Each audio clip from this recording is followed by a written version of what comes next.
23,4 qram natrium xloridin suda məhlulun elektrolizindən katodda alınan qazın həcmini soruşur bizdən.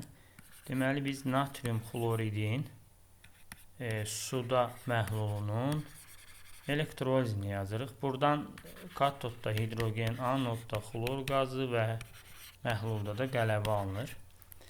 Əmsallaşdıranda bura 2, bir də qələbəyə 2 yazırıq.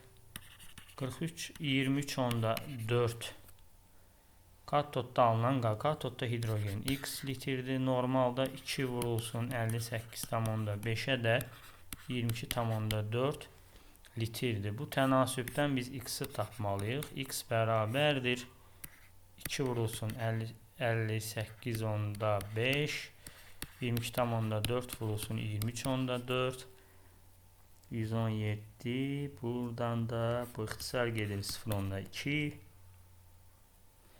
Bu derece 4,48 litr. Cevabımız Y variantı.